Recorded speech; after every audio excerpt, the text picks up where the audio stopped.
Antes do primeiro milagre, antes do primeiro sermão, antes do chamado se tornar público, houve silêncio. 40 dias, no escuro, no calor, na poeira, na ausência total de aplausos. Ele não estava rodeado de discípulos.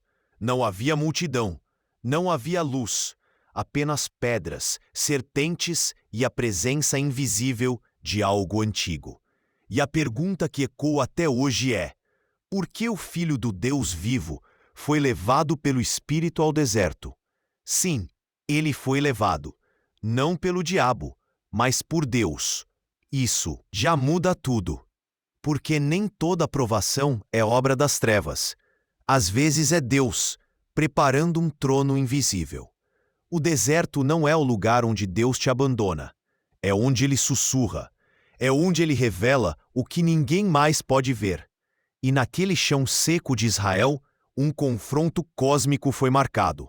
O cordeiro frente a frente com o antigo acusador. Mas antes do confronto, o jejum. 40 dias de fome. 40 dias sem pão, sem água, sem companhia. O mesmo número dos dias que Moisés passou no Sinai. O mesmo número dos anos que Israel vagou no deserto. O mesmo tempo que Elias percorreu até o monte de Deus. O número 40, na Bíblia, nunca é aleatório. É o tempo do esvaziamento. E o esvaziamento precede a autoridade. Jesus estava prestes a derrotar a tentação não apenas com poder, mas com verdade. E isso era um sinal para toda a geração futura. Porque há uma diferença entre resistir e discernir. E quando a fome chegou, o inimigo apareceu. Ele não veio com espadas, não veio com legiões, não veio com gritos. Veio com palavras, com aparência de lógica, com uma voz que se escuta com facilidade quando a alma está fraca. Se tu és o Filho de Deus, transforma estas pedras em pão. A proposta não era fazer o mal, era saciar uma necessidade. O inimigo não tenta com o feio. Ele tenta com o plausível. Ele não diz, negue a Deus. Ele sussurra, use seu dom para si mesmo. Mas Jesus não negocia. Nem só de pão viverá o homem, mas de toda a palavra que sai da boca de Deus. Na primeira tentação, o diabo tentou ativar o poder. Na segunda, ele tenta manipular a fé.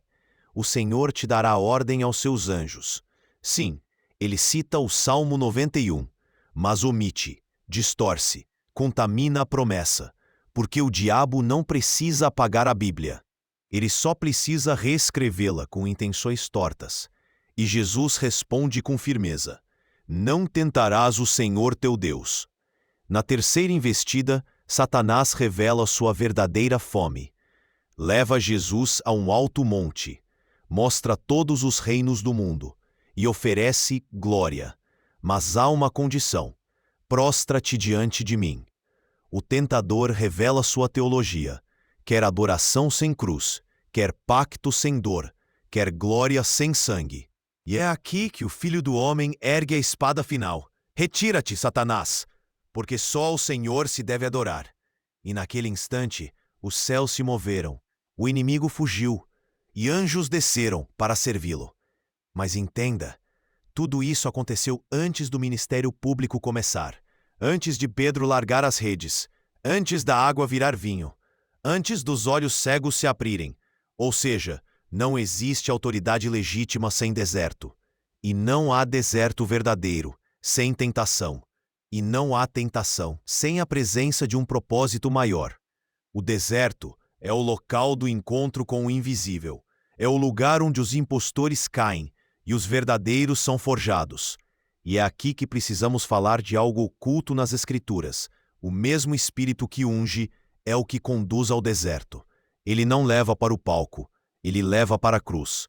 Porque Deus não confia grandes missões a corações cheios. Ele primeiro esvazia. O deserto revela o tipo de voz que você escuta quando está sóbrio de si mesmo. Jesus não venceu porque estava forte, mas porque estava cheio da palavra. Não havia pão, mas havia escritura. Não havia amigos, mas havia aliança. O deserto não é onde a fé morre, é onde ela nasce de verdade. E a grande ilusão de muitos hoje é pensar que a unção vem pelo microfone, mas ela nasce no chão quente do isolamento, no jejum, na renúncia. O deserto não é popular, não é bonito, não gera curtidas, mas é lá que o céu te visita e o inferno te observa. Porque quando você entra no deserto pela mão do Espírito, você sai dele com autoridade. E isso é o que muitos não querem ouvir. Preferem atalhos, preferem fórmulas, preferem transformar pedra em pão, mesmo que para isso precisem de um pacto disfarçado. Mas o verdadeiro chamado não começa no palco. Começa no silêncio. Começa quando ninguém aplaude. Começa quando a única voz que resta é a dele. A pergunta é: você aguenta o deserto? Porque todo enviado primeiro é escondido. Todo líder primeiro é quebrado. Todo servo primeiro é provado. Não fuja da aridez. Não amaldiçoe a solidão. Não tema o calor da tentação. Porque ali, entre pedras e serpentes, o céu observa, e os anjos aguardam a ordem para descer. A maioria olha para o deserto como punição, mas no céu, o deserto é um campo de treinamento.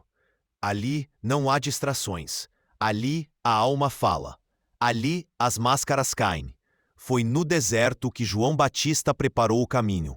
Foi no deserto que Israel aprendeu a depender do maná. E foi no deserto que o Filho do Homem derrotou o príncipe deste mundo.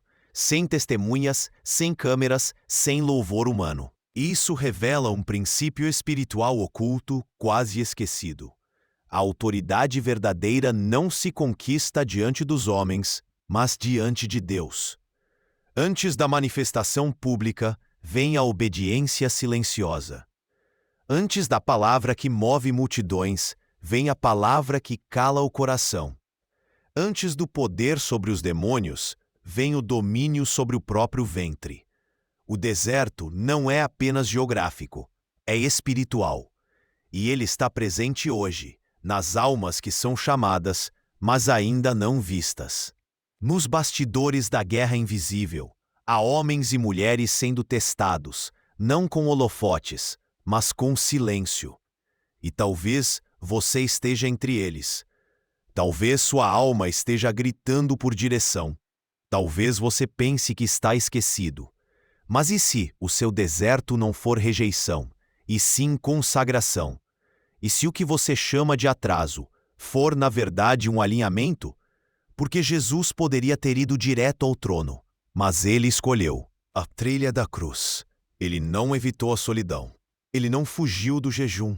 Ele não negociou com as vozes. Ele as venceu, com verdade. E esse é o ponto oculto da batalha espiritual. O diabo não teme quem grita. Ele teme quem se cala, para ouvir a voz de Deus. Ele teme quem jejua, quem resiste, quem sangra no secreto, mas permanece em pé. E foi por isso que depois do deserto, Jesus voltou em poder. Lucas 4,14 declara: então, pela virtude do Espírito, voltou Jesus para a Galileia. Virtude, força, exousia, porque há uma unção que só o deserto libera. Não vem por aplausos, não nasce da fama. Vem da fornalha onde a carne morre e o Espírito ressurge. E quando Jesus voltou, os demônios começaram a gritar. Eles sabiam, alguém havia vencido onde Adão caiu. Alguém havia passado pelo fogo, sem se curvar. E é aqui que tudo muda, porque agora, cada tentação que enfrentamos tem uma chave. Ele venceu, para que você também vencesse. Mas isso não significa que você não será levado ao deserto. Significa que, ao entrar, você já carrega a memória de uma vitória. E é por isso que Satanás investe tanto em confundir o tempo da espera. Ele quer que você pense que Deus te esqueceu, que nada está acontecendo. Que o silêncio é castigo, mas não é. O silêncio é sagrado, o deserto é sagrado. É o lugar onde Deus mata o orgulho, antes de entregar a promessa. É onde ele prova que ainda é suficiente. Sem pão, sem likes, sem plateia, só ele e você. E nesse lugar, o Espírito sussurra o que ele nunca diria em público. porque há revelações que não cabem no templo, mas que são liberadas no meio das pedras. O problema é que poucos suportam a fome, poucos aceitam a espera, poucos discernem a voz do Espírito no som seco do vento. Mas aqueles que ficam, aqueles que não voltam para o Egito, aqueles que não negociam com as serpentes, estes voltam em poder. Estes voltam com uma espada invisível, com olhos que enxergam o que é falso, com autoridade para dizer: está escrito. E essa é a arma que o inferno não consegue imitar. A verdade. Não a verdade teológica, não a verdade acadêmica, mas a verdade que foi escrita na alma, durante a fome. Jesus saiu do deserto com algo que ninguém podia dar, e por isso, ninguém podia tirar. Ele não precisava provar nada. Ele já tinha vencido a pior das batalhas, a interna. E talvez isso esteja acontecendo com você agora. Você sente que nada está acontecendo, mas Deus está afiando a sua espada. Você sente que está sozinho, mas o céu está em silêncio, porque o exame já começou. Você sente que foi esquecido, mas na verdade, você foi separado. Há uma geração inteira que quer o palco, mas Deus está olhando para os desertos. Ele está visitando tendas esquecidas, está chamando vozes ocultas, está acendendo lâmpadas em cavernas, porque os próximos a serem usados não virão da vitrine, eles virão do chão. Eles virão com cicatrizes, com olhos queimando, com silêncio carregado de glória. Eles não falarão com orgulho. Eles não venderão promessas. Eles não trocarão a pedra por pão. Eles terão passado pelo mesmo deserto e terão aprendido que o céu não se dobra à fome, mas à fidelidade. Por isso, escute com temor.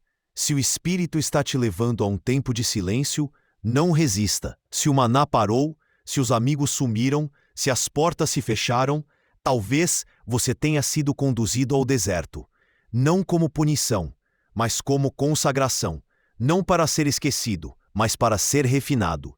E quando a fome apertar, quando a serpente sussurrar, quando a voz do inferno tentar distorcer o que Deus te disse, lembre-se, você tem uma espada, e ela não corta carne, ela corta a mentira. Ela diz, está escrito, e essa frase ainda faz o diabo fugir. O deserto termina, mas o que você recebe nele nunca mais sai de você, e o que te sustentará diante das multidões. Então, não tema o silêncio, não fuja da prova, não amaldiçoe a seca, porque o mesmo Espírito que te leva é o que te levanta. E quando você sair, os céus estarão abertos, os anjos estarão prontos, e o inferno já terá ouvido o som dos teus passos.